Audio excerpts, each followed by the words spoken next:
یہ جو اسرائیل اور فلسطین کانفلکٹ ہے اس میں فلسطینیوں کے ساتھ کھڑے ہونے کا بھی بالکل ایک موقع ہے. اچھا مہتو صاحب اسی بات کو آگے بڑھائیں گے جس طرح سے ابھی بات کی ہے سجاد صاحب نے global industrial and defence solutions کا جو وزٹ ہے آج کیا ہے شاہ عبداللہ نے, تو آپ کو کیا لگتا ہے کہ اس سے کتنا ہمیں فائدہ ہوگا؟ جو ہمارے پاس ٹیکنالوجی ہے, جو ہمارے پاس دیکھا ہے بھارت نے, جس طرح سے ہم نے بھارت کو منہ توڑ جواب دیا, پوری دنیا نے دیکھا ہے کہ پاکستان ٹیکنالوجی کے لحاظ سے, میزائلز کے لحاظ سے, ہر طرح سے بہت آگے نکل چکا ہے ڈیفنس میں. تو کیا کہیں گے کہ اس سے آگے فیوچر میں آپ کتنا دیکھتے ہیں کہ کتنے ساتھ ہم باہمی تعاون کے حوالے سے کس طرح سے آگے بڑھیں گے؟ اچھا, یہ اردن کی جو اہمیت ہے نا اسرائیل کے حوالے سے اور مشرق وسطیٰ کے حوالے سے بڑی امپورٹنٹ ہے. اردن جو ہے وہ اسرائیل کے سامنے فرنٹ لائن سٹیٹ ہے پاکستان کی طرف جیوگرافیکلی. ایک تو ان کی یہ بڑی امپورٹنس ہے. دوسرا, ہم نے مئی میں جو ریزالو شو کیا پاکستان نے, پاکستان کی مسلح افواج خصوصاً ملٹری لیڈرشپ جو فیلڈ مارشل کی قیادت میں, اس کے بعد اردن ہی نہیں صدر ٹرمپ بھی اور دنیا بھر نے پاکستان کی ملٹری کیپیبلٹیز کو ریٹ کرنا, جو نیچے ریٹ کرتے تھے وہ ہائیسٹ پہ چلے گئے. اور ہر ملک یہ چاہ رہا ہے کہ پاکستان کے ساتھ ہم ملٹری کولابریشن کریں, اور سب سے پہلی مثال سعودی عربیہ نے ہمارے ساتھ قائم کی جو ڈیفنس پیکٹ ہوا. فیوچر کے لحاظ سے میں سمجھتا ہوں کہ جس طرح کہ سجاد صاحب نے بتایا کہ وہاں پہ جو ہمارا GIDS ہے, تو گلوبل جو انڈسٹریل اور ڈیفنس سولوشنز ہے, اس کے حوالے سے پاکستان کی طرف دیکھا جا رہا ہے کہ انہوں نے آخر اتنی بڑی طاقت کو, جس کا $100 ارب کا انڈیا کا ڈیفنس بجٹ ہے, تو اس کو انہوں نے کیسے شکست دے دی؟ تو لوگ تو سمجھ رہے تھے کہ یہ 10 گھنٹے نہیں نکالیں گے. خیر, اب اردن کے 2 پہلو تھے ان کے شاہ عبداللہ کے یہاں پاکستان آنے کے. ایک تو یہ ڈیفنس کے حوالے سے کوآپریشن تھا, دوسرا 2-4 انہوں نے اور ایگریمنٹ بھی کیے ٹیلی ویژن کی فیلڈ میں, ریڈیو کی فیلڈ میں اور ایجوکیشن میں. دوسری جو اہم بات یہ ہے کہ کل یونائٹڈ نیشن کی سیکیورٹی کونسل کے اندر یہ متوقع ہے کہ صدر ٹرمپ کی وہ قرارداد پیش ہوگی جس میں غزہ کا سلوشن ہے, 20 نکاتی ایجنڈا جو ہے, اس کے اندر جو ڈیولپمنٹ ہے وہ بہت امپورٹنٹ ہے. وہ یہ کہ جو سیکنڈ ڈرافٹ ہے وہ صدر ٹرمپ نے پاکستان کے, سعودی عربیہ کے, UAE کے, مصر کے, جارڈن کے کنگ عبداللہ کے مطالبے پہ سیکنڈ ڈرافٹ وہاں لے کیا ہے سیکورٹی کونسل کے اندر. اس ڈرافٹ کے اندر ایک بہت بڑی چینج آئی ہے, ہسٹوریکل چینج ہے. ان کا جو تھا نا, پہلے صدر ٹرمپ یہ کہتے تھے کہ میں اسرائیل اور فلسطین کے رہنماؤں کو اکٹھا کروں گا, ان کو بٹھاؤں گا اور سلوشن نکالوں گا, اور اس کا وہ یہ نہیں بتایا جا رہا تھا کہ فلسطین آزاد ہوگا یا نہیں ہوگا یا کیا سلوشن نکلے گا. لیکن اب اس قرارداد کے اندر صدر ٹرمپ نے خود لکھ دیا ہے کہ ایک سٹیٹ ہوڈ ہوگی, فلسطین ایک سٹیٹ ہوڈ ہوگی. سٹیٹ ہوڈ کا مطلب یہ ہے کہ 1933 کا جو امریکی جو کنونشن ہے مونٹی ویڈیو والا, اس کے اندر سٹیٹ ہوڈ کی ڈیفینیشن قانونی لحاظ سے دنیا بھر میں انٹرنیشنل ہو گئی ہے. وہ یہ ہے کہ فلسطین کا ایک مخصوص علاقہ ہوگا ایز اے سٹیٹ, فلسطین کی ایک مخصوص پاپولیشن ہوگی جو ڈسپلیس نہیں ہو سکے گی. تیسرا یہ کہ فلسطین ایک ایسی ریاست ہوگی جو دنیا بھر میں دوسرے ملکوں کی طرح انٹرنیشنل ریلیشنز قائم کر سکے گی. تو صدر ٹرمپ نے یہ مہر لگا دی ہے کہ فلسطین ایک ایسا ریاست اور ایک ملک کو اسرائیل کو بنانا پڑے گا جس کے اوپر وہ کبھی نہیں آتا تھا. اچھا, آج جو اعلامیہ جاری کیے گا کنگ عبداللہ 2 اور پاکستان کی جانب سے مشترکہ, یہ وہ 2018 والا جب شاید خاقان عباسی وزیر اعظم تھے تو وہ اس وقت بھی یہی اعلامیہ شروع ہوا تھا.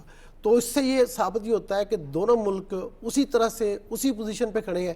وہ پوزیشن یہ تھی کہ یروشلم کا لیگل سٹیٹس کیا ہوگا, یعنی یروشلم کا جو ایسٹرن پارٹ ہے, ایسٹرن یروشلم ہے, اس کو اقوام متحدہ کی قرارداد کے مطابق جو 1967 والی ہے, قرارداد نمبر 478, تو وہ 1980 میں جو پاس ہوئی تھی, تو اس کے اوپر یہ سٹیٹس ہے سیکورٹی کونسل کا کہ یہ ایسٹرن یروشلم مقبوضہ علاقہ ہے فلسطین کا بائی دی اسرائیل. تو یہ تسلیم کیا جائے گا. یہ آج کنگ عبداللہ اور پاکستان نے پھر اس کو اس بات کے اوپر زور دیا اور اس کو مانا.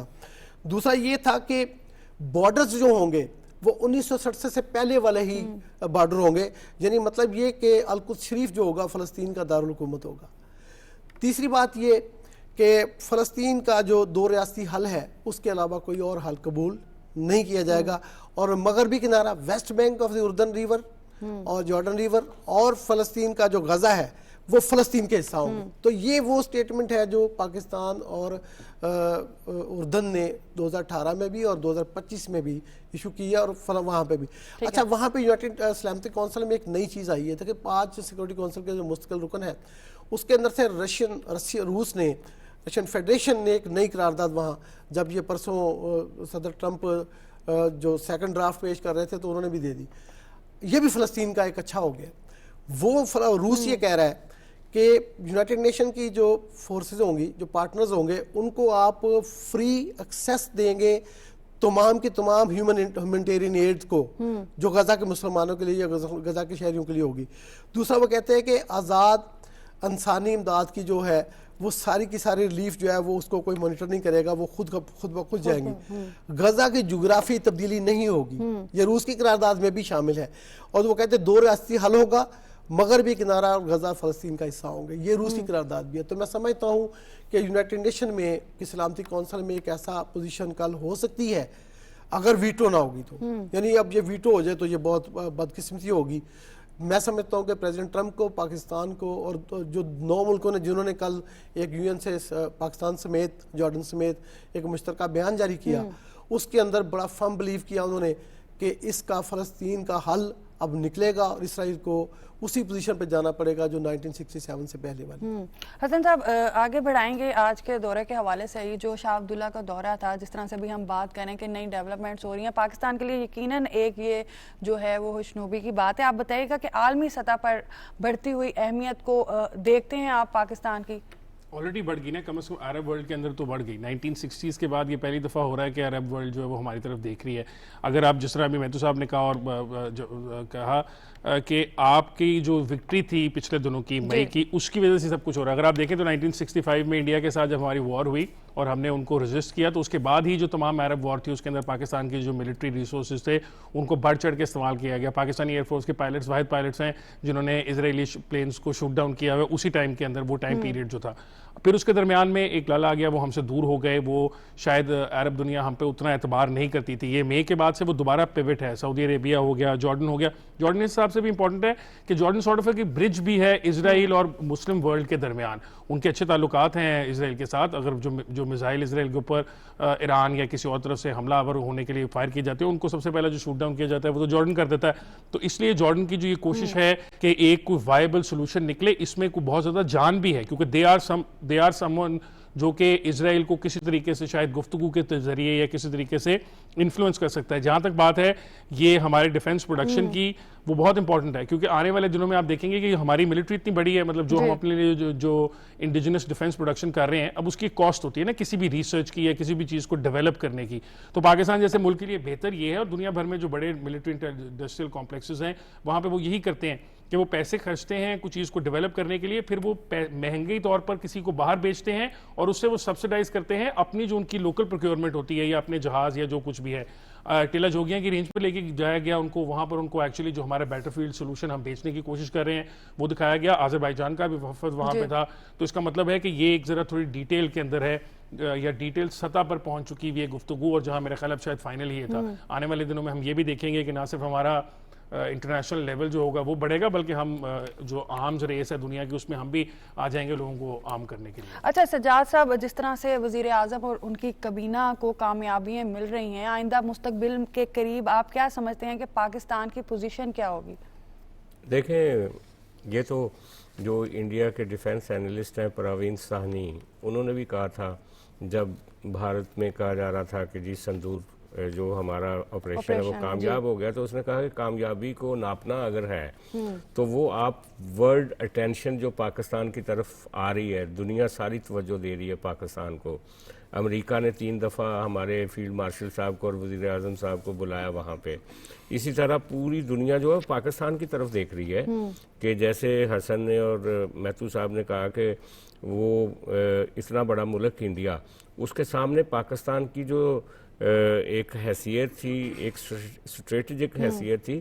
اگرچہ ہم نے ہر دفعہ انڈیا کو ایک ٹف فائٹ دی ہے, لیکن دنیا کا خیال تھا کہ with the passage of time India بہت آگے جا چکا ہے اس میں اسٹریٹجی کی اور اپنی سلامتی کے حوالے سے، لیکن پاکستان نے 3 دن میں انڈیا کو ایکسپوز کر دیا. تو اب اس ساری ریجن کو ہی نہیں، یہ جو ساؤتھ ایشیا کی ریجن ہے ہماری، وہاں پہ تو پاکستان کی ایک اہمیت بنی ہے. بنگلہ دیش سے لے کر سری لنکا تک ہمارا نام چل رہا ہے اس وقت. اور انڈیا جو ہے وہ تو کرٹیل ہو رہا ہے. ایک طرف چائنا ہے، دوسری طرف پاکستان ہے، تیسری طرف بنگلہ دیش ہے، چوتھی طرف جو باقی ملک ہیں، ایون نیپال کے ساتھ بھی ان کے اچھے تعلقات نہیں ہیں. تو پاکستان ایک طرح سے ایلیویٹ ہو رہا ہے. پاکستان کا رول جو ہے وہ آپ کو اب مڈل ایسٹ میں بھی نظر آئے گا، عرب دنیا میں بھی نظر آئے گا. جو اسرائیل پیلسٹین جو تنازع ہے اس میں بھی پاکستان ایک مرکزی کردار کے طور پہ سامنے ہے. آج اگر اسرائیل کو تھریٹ ہے مسلم ورلڈ سے تو وہ پاکستان سے ہی ان کو خطرہ ہے. یہی وجہ ہے کہ وہ انڈیا کے ساتھ مل کے پاکستان کے خلاف چھوٹی موٹی سازشیں ہمیشہ اسرائیل نے کی ہیں اور کرتا رہتا ہے. تو اور پھر انٹرنیشنلی اگر آپ دیکھیں کہ جو ہمارا اس وقت چائنا ہمارا سب سے زیادہ ان کے ساتھ ہمارے اسٹریٹجک ریلیشنز ہیں اور پرانے ہیں. امریکہ سامنے آ رہا ہے، ہاتھ بڑھا رہا ہے، وہ ہمارے انویسٹمنٹس کر رہا ہے مختلف طرح کی. ابھی ریسنٹلی جو فائنینشیل ٹائمز کی رپورٹ آئی ہے اس میں جو پاکستان کا ایک پورٹ فولیو اوپر جا رہا ہے اس کی انہوں نے بڑی وضاحت کی ہے کہ کس طریقے سے پوری دنیا پاکستان کی طرف متوجہ ہو رہی ہے. اسی طرح یورپ ہے، انگلینڈ ہے، باقی دوسرے ملک ہیں.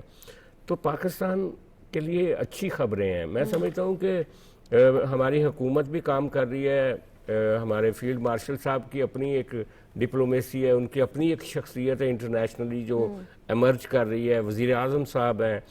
لیکن ساتھ ہی ساتھ میں سمجھتا ہوں کہ ہمارے ملک کے عوام میں بھی ایک اسٹرینگتھ آ رہی ہے. ان کو احساس ہو رہا ہے کہ جو ایک ڈپریشن تھا کافی عرصے سے، یہاں پہ سول ملٹری کنٹرڈکشنز تھے، باقی چیزیں تھیں کئی، لیکن اب پبلک بھی ہمارے جو عوام بھی ہیں نا وہ سمجھتے ہیں کہ ٹھیک ہے کچھ مشکلات ہیں، سارا کچھ ہے، لیکن اس کے باوجود ہم انٹرنیشنل کمیونٹی میں ایک طرح سے فخر کے ساتھ اپنی پرائیڈ کے ساتھ آگے سامنے آ رہے ہیں. تو پاکستان کے لیے تو میں سمجھتا ہوں اپرچونٹیز ہے. اور یہ مئی کے بعد جو اپرچونٹیز شروع ہوئی ہیں نا، میں سمجھتا ہوں کہ پاکستان کو ان سے بینیفٹ لینے کی ضرورت ہے. یہ تاریخ میں بہت کم موقع آتے ہیں قوموں کے لیے، اور یہ وہ موقع ہے کہ جس کو پوری طرح سے پاکستان کو استعمال کرنا چاہیے، اپنے عوام کے حق میں بھی، ملک کے حق میں بھی، اپنی سیکیورٹی کے حق. میں تو صاحب کیا کہیں گے اسی حوالے سے کہ اس وقت پاکستان کو پوری طرح سے جو ہے وہ فائدہ لینا چاہیے. بڑی اچھی بات کہی ہے. دفاعی تعاون تو ہو گیا ہے اردن کے ساتھ ہمارا، لیکن تجارتی حجم بڑھانے کے لیے جو ہے آپ کو کیا لگتا ہے پاکستان کو کیا اقدامات کرنے چاہیے تاکہ اقتصادی حالت جو ہے وہ بہتر ہو سکے؟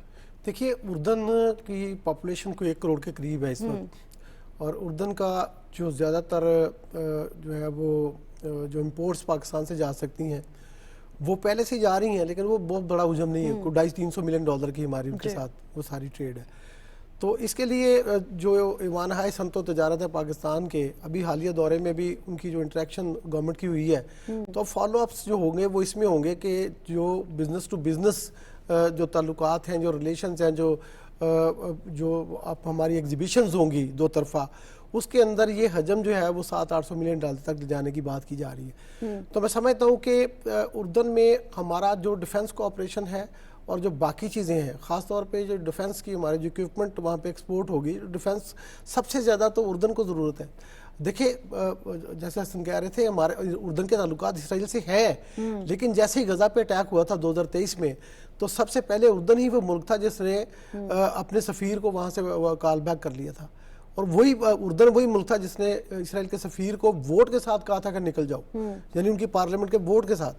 تو میں سمجھتا ہوں کہ ان کو یہ خطرہ بھی تو ہوگا نا، جس طرح اسرائیل کے ساتھ انہوں نے اس وقت، یہ اردن نہیں پوری دنیا میں ہر وہ حساس شخص جس کے سینے میں دل دھڑک رہا ہے اس نے غزہ میں ہونے والے ظلم کو اسی طرح آنسو بہائے جس طرح سے اردن یا کوئی اور بہا رہا ہوگا. تو میں سمجھتا ہوں کہ اردن کو بھی اپنے ڈیفنس کی ضرورت ہے، اور سعودی عربیہ اس کے پیچھے ساتھ ہے، عراق ہے، شام ہے اور پاکستان ہے. ایران ہے، سبھی اسلامی ملکوں کو اس وقت ایک سینٹرل پوزیشن مل رہی ہے پاکستان کی وجہ سے. سبھی پاکستان کو دیکھ رہے ہیں کیونکہ پاکستان نے اپنے سے 5 بڑا دشمن کو جو مزہ چکھایا ہے، اب لوگ کانفیڈنس کرنے لگے. تو پاکستان کا فیوچر اسی دیکھیے جو اکانومی ہوتی ہے نا وہ ڈیفینس سے علیحدہ نہیں ہے. کسی کمزور ملک میں کبھی کوئی پیسہ نہیں لگاتا، کسی کمزور محلے میں کوئی دکان نہیں کھولتا کہ یار یہاں تو پتہ نہیں کیا لوٹ مار ہوگی. آج کل تو کسی کمزور سے کوئی بات نہیں کرتا. تو یہ اب پاکستان کا ایک ایج ہے کہ وہ دنیا بھر میں اپنی اس پوزیشن کو آگے لے کے چلے اور نکل بھی رہا ہے. دیکھیے پاکستان کا آپ جب 2022 میں جو پرانی گورنمنٹ ختم ہوئی تو وہ تو پاکستان کو ڈیفالٹ کے بالکل کنارے پہ چھوڑ کے گئے تھے. آئی ایم ایف کو خط لکھ گئے تھے، انٹرنیشنل کمیونٹی کو کہہ رہے تھے ایکسپیٹریٹس پاکستانی کو کہہ رہے تھے پیسے مت بھیجو، ڈالر نہ بھیجو. نہیں، وہ کہہ رہے تھے کس طرح پاکستان ڈیفالٹ ہو جائے. وہ پاکستان کو ڈیفالٹ نہیں کر رہے تھے، وہ اصل میں پاکستان کی جو اتحاد تھا، یکجہتی تھی، اور پاکستان کا ڈیفینس کو ڈیفالٹ کر رہے تھے تاکہ ادھر سے انڈیا پڑ جائے، ادھر سے افغانستان پڑ جائے اور پاکستان پھنس جائے اور پھر وہ خوش ہوتے ہیں. حالانکہ ان کو یہ سوچنا چاہیے تھا کہ پاکستان تو سب کا ہے. سیاسی جماعتیں تو آتی جاتی رہتی ہیں نا، اقتدار تو آنی جانی چیز ہوتی ہے اور کمانڈر بھی چینج ہوتے رہتے ہیں، لیکن پاکستان نے چینج تو نہیں ہونا.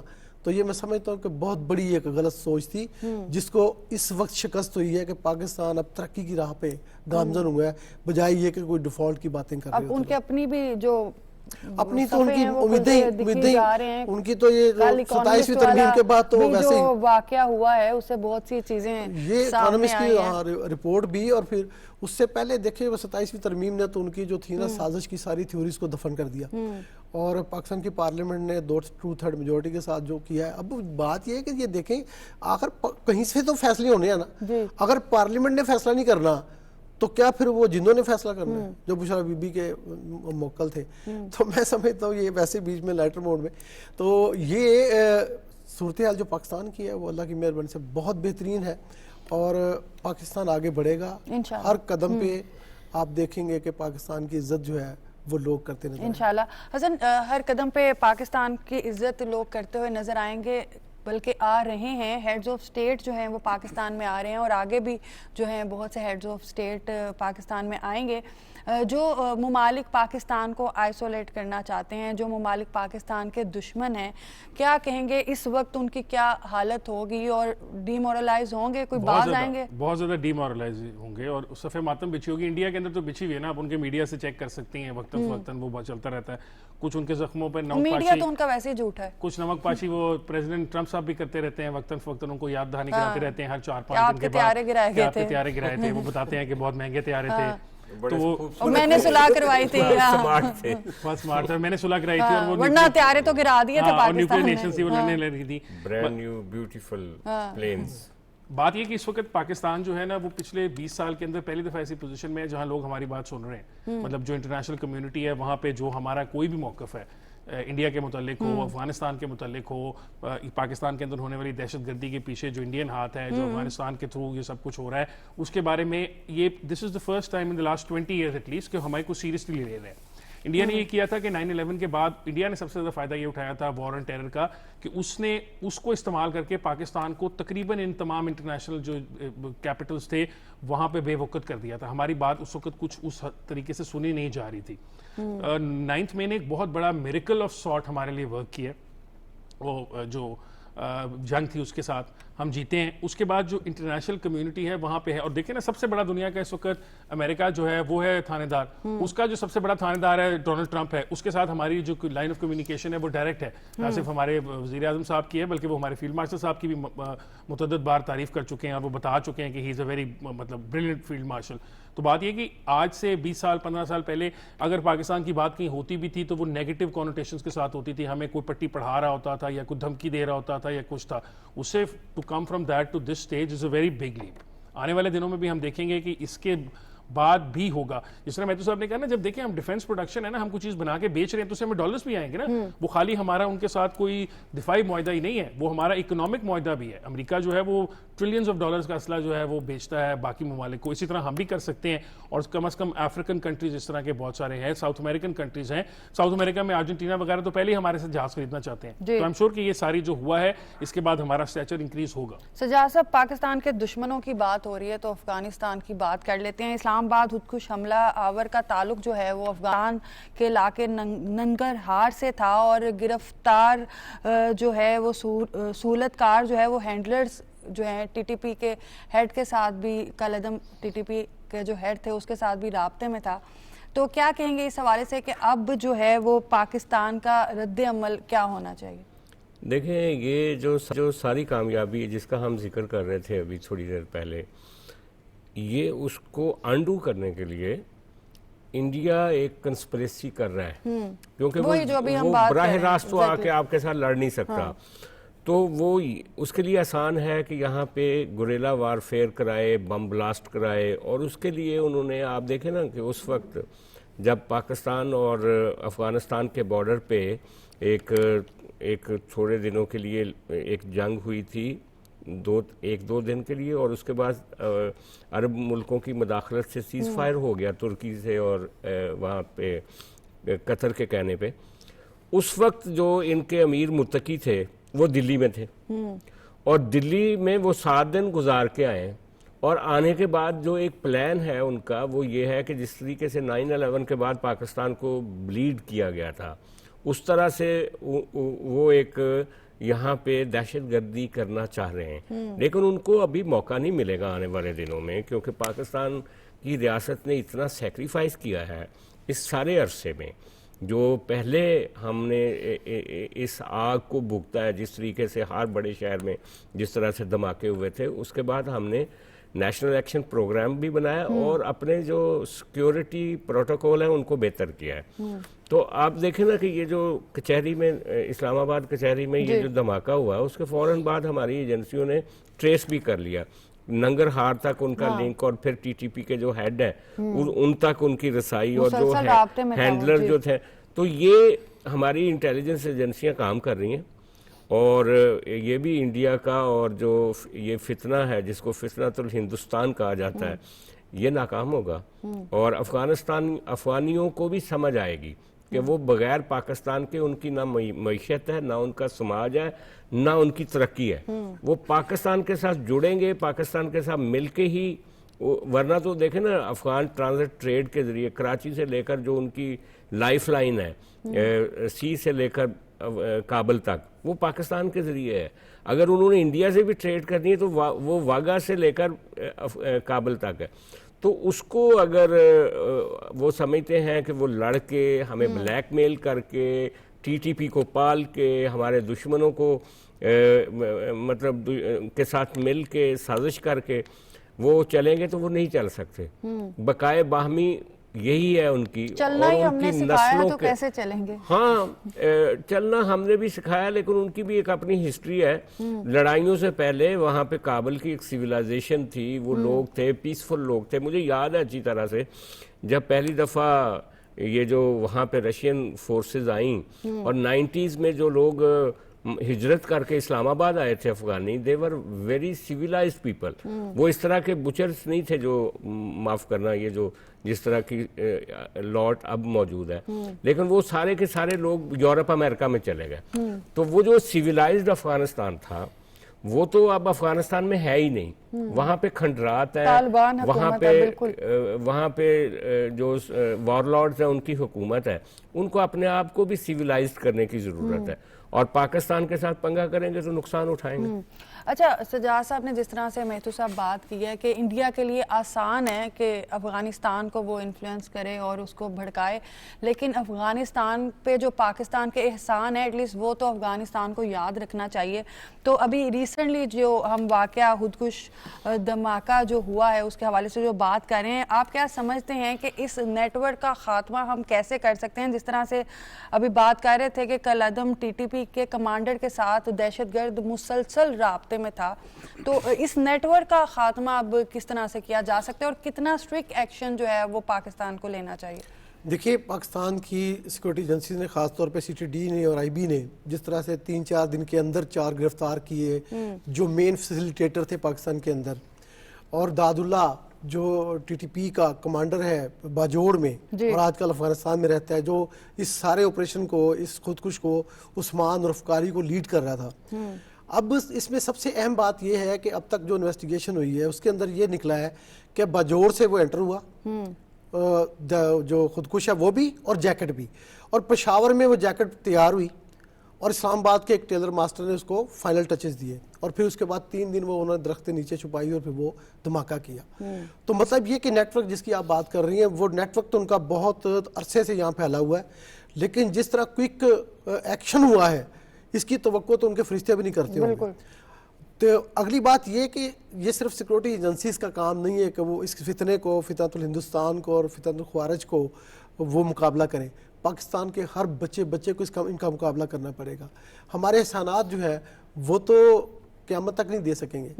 40 سال کوئی بلا کسی مہمان کو سنبھالتا ہے، اور لاکھوں کی تعداد میں 40 لاکھ سے اوپر ہمارے مہمان تھے، یہ آج بھی مہمان ہیں۔ پاکستان کے عوام یہ سمجھتے ہیں کہ انہوں نے کوئی احسان نہیں کیا، مسلمان ہمارا ہمسایہ ملک تھا، ہمارے ہمسائے تھے، ہم نے ان کو بلانا تھا، بلایا، لیکن کیا اس طرح سے صلہ دیا جاتا ہے؟ اب آپ افغانستان کی اندر کی صورتحال دیکھیں تو 50% سے زیادہ پاپولیشن جو ہے انتہائی غریب ہے، اور ابھی جو سردیاں شروع ہو گئی ہیں اس کے اندر ان کے پاس فوڈ سیکورٹی نہیں ہے۔ یہ جو ورلڈ فوڈ پروگرام ہے یونائیٹڈ نیشن کا، ان کی ویب سائٹ پہ $600 ملین کے عطیے کی اپیلیں لگی ہوئی ہیں کہ دنیا افغانستان کے ان بچوں کو اور دوسرے لوگوں کو جو وہاں کے شہری ہیں ان کو اس سردی کے دوران، جو ان کو صبح سے رات کی کھانے کا نہیں پتا، ان کے لیے فوڈ سیکورٹی کا انتظام کریں۔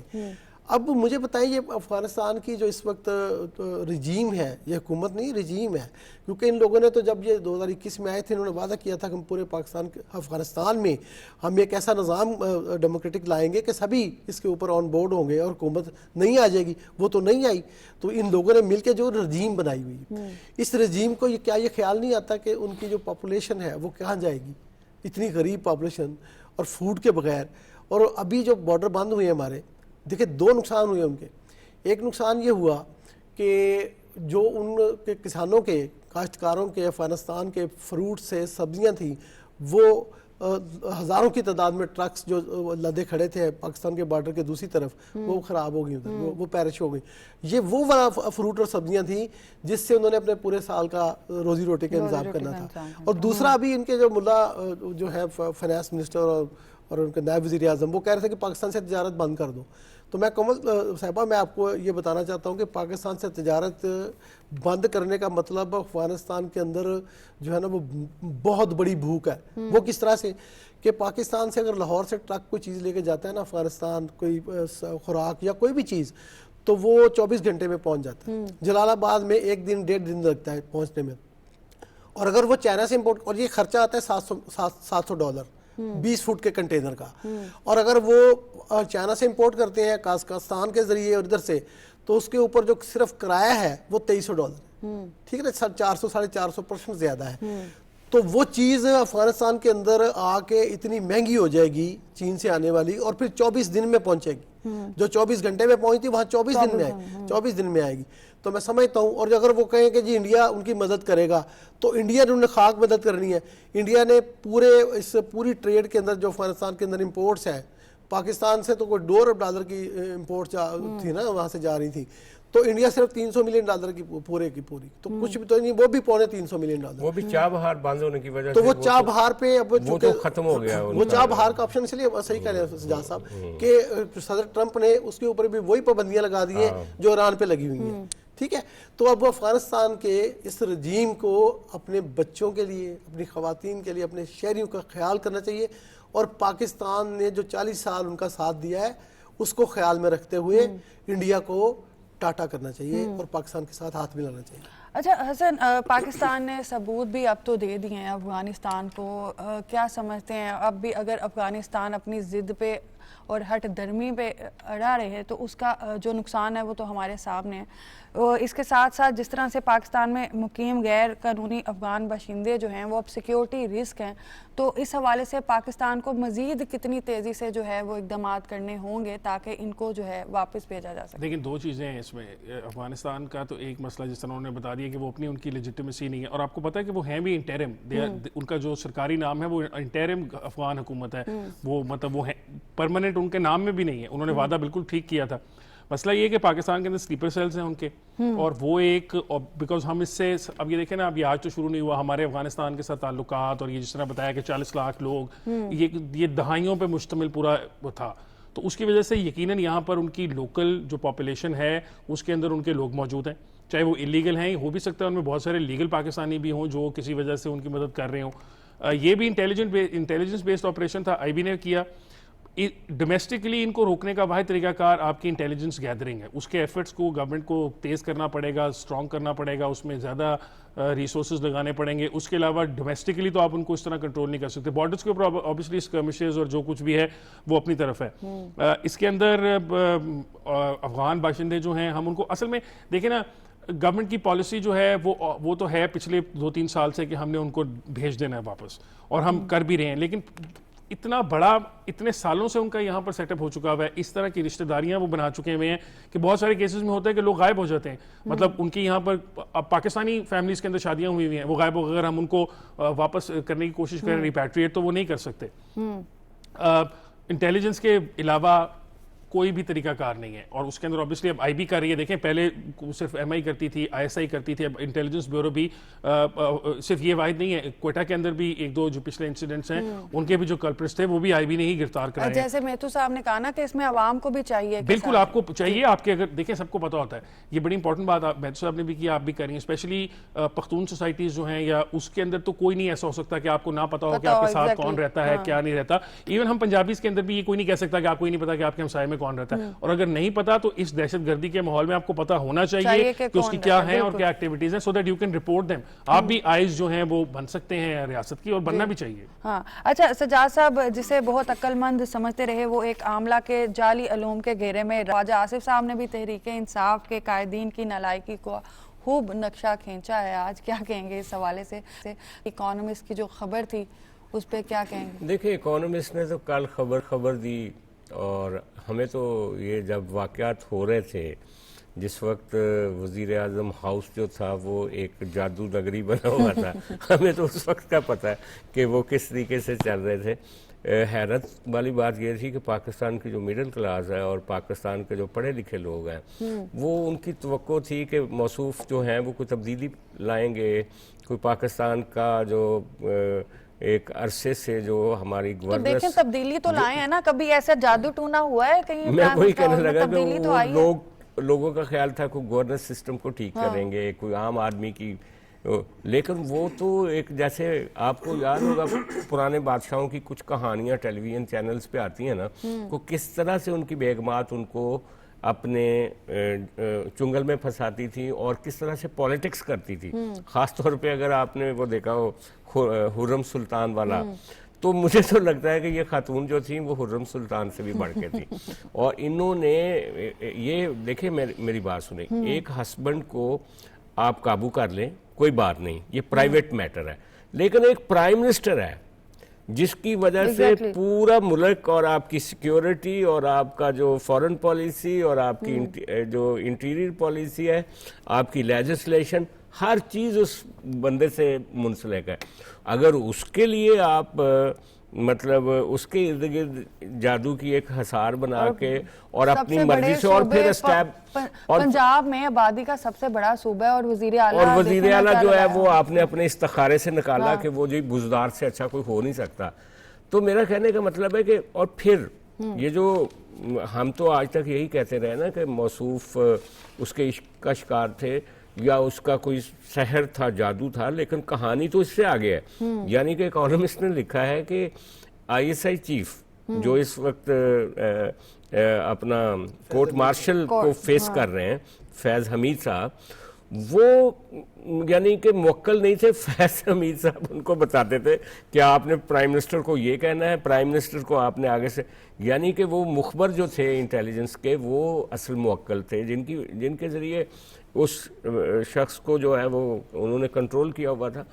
تو یہ ایک پالیٹکس تھی, یہ اس کو ہم بولتے ہیں کہ یہ میاں بیوی کے تعلقات سے زیادہ یہ ایک ملک کو ایک وشس سرکل کے اندر رہ کے چلانے کی ایک سیاست تھی جس کا شکار ہوئے عمران خان صاحب. وہ ابھی بھی شکار ہیں, آنے والے وقت میں بھی رہیں گے, کیونکہ وہ آج بھی اپنی بہنوں سے زیادہ, اپنی فیملی سے زیادہ, اپنی پارٹی سے زیادہ, اپنے لائل لیڈروں سے زیادہ بھروسہ ان خاتون پہ کرتے ہیں جن کا اکانومسٹ نے ذائچہ بنا کے آپ کو بتا دیا ہے. اچھا مہتو صاحب خود کو بہت تجربہ کار سمجھتے ہیں بانی پی ٹی آئی, تو ایک چلیں عورت کا یا بیوی کا ایک انفلوئنس تو ہر مرد پہ ہوتا ہے, لیکن سیاسی فیصلوں میں بھی, اور آپ پاکستان کے وزیر اعظم ہیں اور آپ خود کو کہہ بھی رہے ہیں کہ میں تجربہ کار وزیر اعظم ہوں, سیاستدان ہوں, اور میں تو سب سے ایماندار ہوں اور سب کچھ جانتا ہوں, اس کے باوجود کوئی اس طرح سے کیسے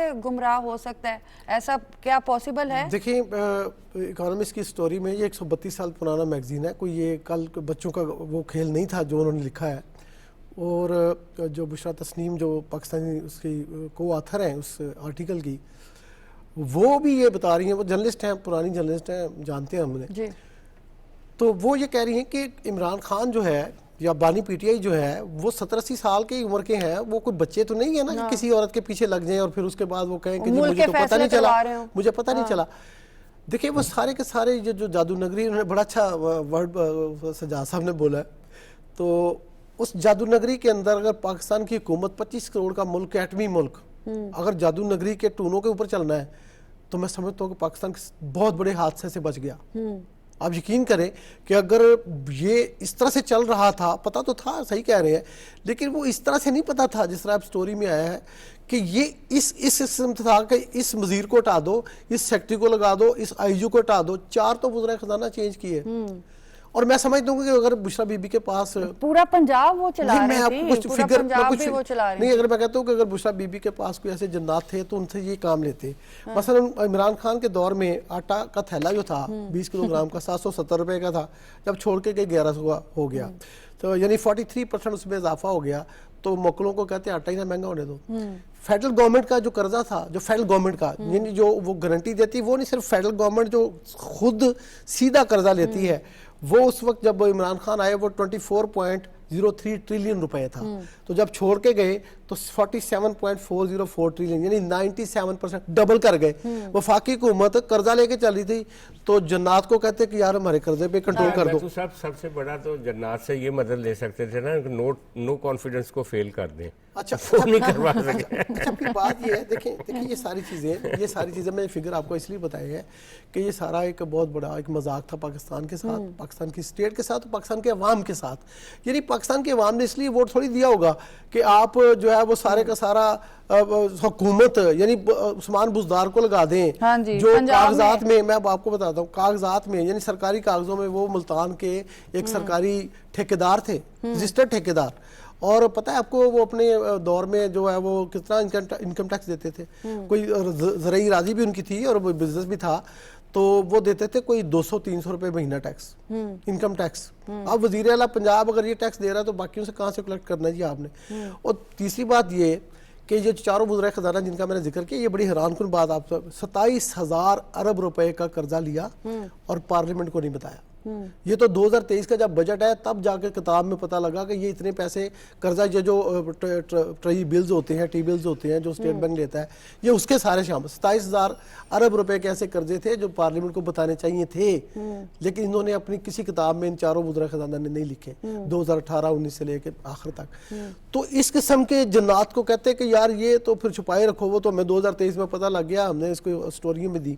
تو کہنے کا مقصد یہ ہے کہ پاکستان کے عوام کو اب یہ سوچنا پڑے گا, اب یہ دیکھنا پڑے گا کہ اس قسم کی ریپوٹیشن آئندہ نہ ہو. یعنی یہ اب بھی وہ یہ کہہ رہے ہیں, کوئی پلان ہی نہیں ہے, یعنی وہ کہہ رہے ہیں کہ مجھے باہر نکالو اور مجھے گود میں اٹھا لو, مجھے باہر نکالو, چاہے گود میں اٹھا لو اور مجھے حکومت دے دو تاکہ میں پھر جو ہے پیر نہیں, یعنی وہ حسن اسی بات کو آگے بڑھاتے ہیں. پاکستان کی سیاست اب عملیات سے الحمدللہ پاک ہے اور پاکستان جو ہے وہ ترقی کی جانب بڑھ رہا ہے. اس حوالے سے ہم دیکھتے ہیں کہ پوری دنیا اس وقت پاکستان کی بات کر رہی ہے. کیا کہیں گے آنے والے وقت میں, آپ کیا دیکھتے ہیں پاکستان کی آنے والا وقت اچھا ہی ہوگا؟ میں صرف تھوڑا سا اس میں کامنٹ کرنا چاہتا ہوں, یہ سٹوری اکانومسٹ نے کی ہے. جی. برطانیہ کے اندر جو ہے نا کسی بھی ادارے کو بہت زیادہ اس کے اوپر قدغنے ہیں کہ وہ اس قسم کی کوئی لوز کریڈیبلٹی کے علاوہ بھی لیگل آبلیگیشنز بہت ہیں. جب تک کوئی ثبوت نہیں ہوتے وہاں پہ جو ہے کوئی بھی خبر. ہاں, اس کی وجہ یہ کہ لائرز کے تھرو ہوئے بغیر یہ سٹوری جا ہی نہیں سکتی, چھپ ہی نہیں سکتی. لائرز ہوتے ہیں, ان کو آپ اپنے کچھ نہ کچھ دیتے ہیں, مطلب ضروری نہیں ہے کہ ایویڈنس دیتے ہیں. ہاں ایویڈنس کچھ, اور وہ بالکل ہوا میں سٹوری کر نہیں سکتے. اتھینٹسٹی کی بتاتے ہیں نا کہ یہ اتھینٹک خبر ہے. ایگزیکٹلی 2 درجن سے زیادہ لوگوں کے انٹرویوز انہیں کیے. جہانگیر ترین کا ہے, مانیکا کا انٹرویو ہے, اس کی جو مریم وٹو ہے 28 صفحے کی رپورٹ ہے سر, وہ مطلب چھوٹی بات بھی نہیں ہے. تو 2 درجن سے زیادہ لوگوں کے, اور چودھری کا انٹرویو بھی, اور جو ان کے بہت کلوز لوگ نے کہا نا کہ جی ہم سو کریں گے, تو اس خاتون نے کہا ہے, اعلان کیا ہے پی ٹی آئی نے, لیکن اس خاتون نے, بشرا صاحبہ نے کہا ہے, جنہوں نے سٹوری کی ہے, انہوں نے کہا ہے کہ میں چاہتی ہوں کہ یہ سو کریں تاکہ جو ایویڈنس ہے وہ عوام کے سامنے آئے, جو رہ گئے وہ بھی سامنے آئے. اور پھر اس نے یہاں تک کہا ہے کہ میں چاہتی ہوں کہ یہ سو کر, تاکہ میں بھی ان پہ سو کروں کہ جو یہ ٹرولنگ کر رہے ہیں اور میرے پہ الزام لفافہ کا لگا رہے ہیں, تاکہ یہ وہ عدالت میں جا کے ثابت کریں. وہ اب ہندوستان کا تو ہے نہیں میڈیا جو لفافے پہ چلے,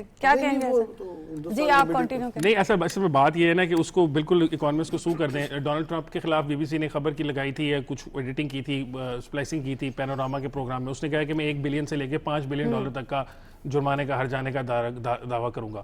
خان صاحب کم از کم اس کے لیول کے لیڈر تو ہیں, کریں 1 ارب کا جرمانہ, ان کو پتہ چل جائے گا دودھ کا دودھ اور پانی کا پانی کہ انہوں نے کیا کیا ہے. جہاں تک بات یہ ہے کہ یہ ساری جو ایک سائیکل تھا نا, اچھا ہے کہ ہم اس سے نکل رہے ہیں. We are moving forward. آنے والے دنوں کے اندر ہم جس طرح ہم نے آلریڈی اس پروگرام میں ڈسکشن کی کہ جو تمام انڈیکیٹرز ہیں وہ ہمارے 100% جو بہتری کی طرف جا رہے ہیں. اکانومی ایک ایسی چیز ہے جو کہ سب سے آخری جو انڈیکیٹر ہے بہتری کی طرف آہستہ آہستہ وہ بھی اس کی طرف جا رہا ہے. اب سلو ہے, وہ شپ ذرا تھوڑا سلو اکانومی کا موو کرتا ہے نا. آپ آج کا معاہدہ ڈیفینیٹلی کچھ ٹائم بعد ہی آپ کو اس کا فائدہ دے. ہاں, تو آنے والے دنوں میں فائدہ دیکھیں گے. عمران خان صاحب کے بارے میں دیکھیں, ایک بڑی امپورٹنٹ بات یہ ہے کہ جن لوگوں کے جو ان کے فالوورز ہیں, انہوں نے اس بات کو اگر نہیں ماننا تو آپ ان کو منوا نہیں سکتے. آپ جو مرضی کر لیں, وہ چاہے BBC ہو جائے, چاہے اکانومسٹ ہو جائے, جو مرضی ہو جائے, یہ ان کو سو بھی نہیں کریں گے. میں آپ کو یہ بھی بتا دیتا ہوں, لیکن پریڈکٹ کہ دے will not so the organization. اگر کر بھی دیں گے تو اس کو پرسو نہیں کریں گے, صرف کاغذ کی حد تک کر دیں گے, لیکن وہ ضرور پھر اس کا جواب دیں گے. بہت شکریہ جی. ناظرین, پاکستان ترقی کی جانب جو ہے وہ جا رہا ہے, اور جس طرح سے آج شاہ عبداللہ کا پاکستان کا دورہ ہے وہ ایک یقیناً ایک پاکستان کے لیے سفارتی کامیابی ہے, اور اس طرح کی بہت سی انشاءاللہ کامیابیاں جو ہیں وہ پاکستان کو ملنے والی ہیں. جب ہم بات کرتے ہیں اکانومی اسٹرانگ ہونے کی, تو ڈیفینیٹلی آج جو معاہدے ہو رہے ہیں وہ کچھ ٹائم بعد, کچھ مہینے بعد اس کا اثر دکھائیں گے, اور پاکستانی عوام کو تھوڑا سا صبر کرنا چاہیے. انشاءاللہ پاکستان ترقی کی طرف جا رہا ہے, اور اکانومی بھی اسٹرانگ ہوگی اور پاکستان بھی اسٹرانگ ہوگا. پاکستان کا مستقبل بھی انشاءاللہ جو ہے وہ اسٹرانگ ہی ہے. اسی کے ساتھ کومل سلیم کو دیجیے اجازت. اللہ حافظ.